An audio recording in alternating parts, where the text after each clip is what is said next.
The water out here is, we call it the flats, because it's great fishing for speckled trout and redfish and what have you, because the bottom is mostly grass, and you can go like three miles offshore, and it's shallow. It's between 12, 15, 18 feet as you go out.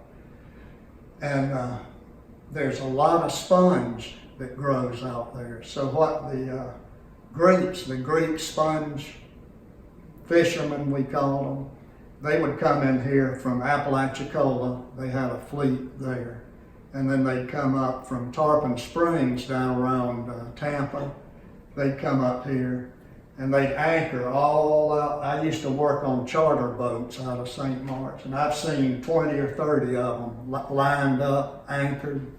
And they're pretty boats. They're like European Greek, I guess you call them. They've got sails, high bow and a high stern.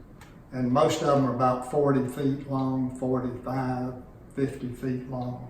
And they would pull little boats, we call them skiffs, behind the big boat. And the two men would get in each little skiff boat, and they'd row out over the flats. And they had buckets with glass bottoms. They were smart. And that one man would do the rowing, and the other one would be up leaning over looking in his bucket.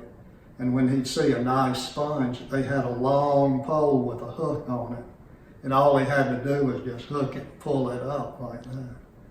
Whereas at Tarpon Springs, the sponge are in deeper water, and they have to go down with hard hats, and it's kind of a lot of trouble. But anyway, they found out about this, and they would, a lot of them would come up here.